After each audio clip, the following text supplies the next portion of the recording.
Clarice começou a ser lida no exterior nos anos 1950, quando ela estava morando perto de Washington. Lá estava também o Érico Veríssimo, a Mafalda, e os dois filhos, né, o Luiz Fernando Veríssimo, que a gente conhece pelos livros, pelas crônicas, e a Clarissa, que hoje mora ainda nos Estados Unidos porque se casou lá. Então, a família Veríssimo ficou muito amiga da família Gurgel Valente, que é a da Clarice. E, por intermédio até do Veríssimo, ela publicou contos em revistas dos Estados Unidos, 2 contos.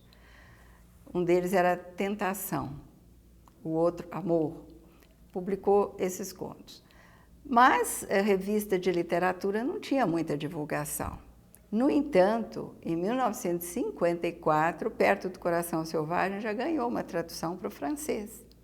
Então, eu acho que 1954 é uma data muito importante para se saber quando a divulgação de Clarice começou. Não é absolutamente recente. Ela vem de meados do século passado e foi um trabalho gradativo, graças a vários tradutores que trabalharam muito ao longo desse tempo todo, né? Na segunda metade do século XX e até hoje. Na década seguinte, 1967, se não me engano, daí um dos tradutores muito conhecidos, renomados, que é o Gregory Rabassa, editou A Maçã no Escuro. Então, foi mais um passo importante agora nos Estados Unidos, né? Foi o primeiro, assim, vamos dizer assim, movimento de fundamento de uma história que teria longa vida. Nas décadas seguintes, o que a gente nota é que isso se ampliou muito, em várias línguas. Então, ela foi traduzida no século passado para o espanhol, para o italiano, né, para o francês, continuou para o francês, e outras línguas também, né? A tal ponto que, no começo desse século, na primeira década, ela já tinha sua obra quase que na totalidade publicada em várias línguas. E eu fiz uma consulta para a editora dela, que tem sede em Barcelona, já há alguns anos atrás. E eles já registraram a edição em quase 30 países, em 28 línguas diferentes. Só que eu também cheguei à conclusão de que nem era uma listagem completa, porque eu tenho, por exemplo, uma edição da Clarice em japonês, que uma aluna me deu de presente porque achou aqui no bairro da Liberdade. Uma edição muito linda dentro de uma caixa, e eu percebi que era GH, porque GH está em GH mesmo, não está em japonês. E depois uma japonesa amiga minha que dá aula na USP me disse que ali também havia os contos de Laços de Família. E é de 1984, 85, se não me engano. Quer dizer, na década de 80, eu sempre brinco isso e escrevo, na década de 80 ela já tinha chegado ao Oriente. Isso é para vocês notarem como é que se ampliou o leque das traduções no século passado, né? No século passado. E foi traduzida por línguas assim, russo, o turco, sabe? Não é só as neolatinas que são mais próximas da gente, não, né? Inclusive essa do japonês, né? Então, eu acho que essa repercussão que está tendo agora, trata-se apenas de mais um capítulo. E eu digo para vocês, mais um capítulo não tão valioso, embora tenha o seu valor, quanto aqueles. Porque, se você pensar bem, é muito mais difícil, por exemplo, um Giovanni Pontiero, por exemplo, italiano, traduzir para o inglês A Descoberta do Mundo, que são 600 páginas, lá quando ele traduziu, no século passado, do que hoje. Hoje é mais fácil você traduzir.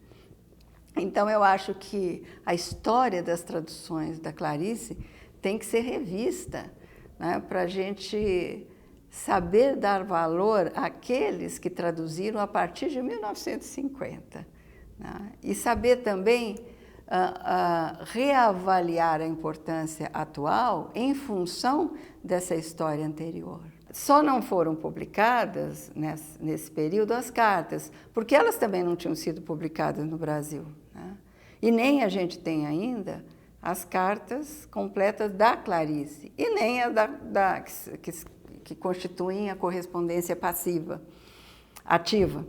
E nem também a gente tem ainda a edição da correspondência passiva. Tem o trabalho da Valéria Jacinto, da USP, que fez a transcrição dessa correspondência passiva que está na Fundação Casa de Rui Barbosa, que é um trabalho muito importante, porque daí você tem lá o volume e não precisa ir aos manuscritos ou datiloscritos, tá? Então, naquela época não tinha texto digitado ainda, né? Então, existe esse volume que ajuda muito.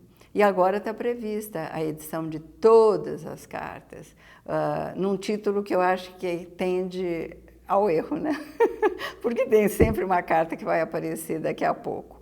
Então, é muito bom que reúnam as cartas, mas eu não estou de acordo com o título de chamar de todas, porque eu acho muito pretensioso e tende ao erro. Essas cartas foram traduzidas, logo depois que foram publicadas no Brasil, elas ganharam uma tradução muito boa da Helena Soler, em Barcelona, e ganhou prêmio por essa tradução. E também ganhou uma tradução para o francês, com o título de Mes chéries, que são as minhas queridas, né? E eu fiz até o prefácio para essa edição francesa, que foi editado pela Éditions des Femmes, em Paris.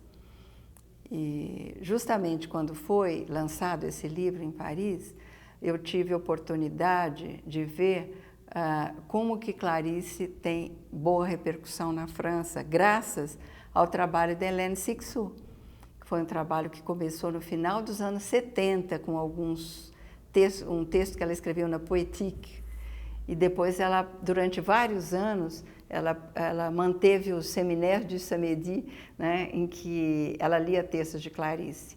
Então, são aulas que ela dava tanto na França quanto nos Estados Unidos. E durante a Feira do Livro, quando houve também uma mesa na sede da Éditions des Femmes, que eu participei, também eu pude assistir uma peça, um espetáculo no Théâtre de l'Odéon, o teatro completamente lotado, e o tema era Clarice Lispector. Então, era uma conversa da Hélène Cixous com uma jornalista sobre a obra de Clarice. E, de vez em quando, em função ali do assunto, havia também uma atriz que ia para o microfone e lia um texto da Clarice. O teatro lotado. Então, acho que isso dá dimensão da importância da Hélène Cixous, que estava ali no palco, e da importância da Clarice e da importância do trabalho da Hélène Cixous com a literatura de Clarice.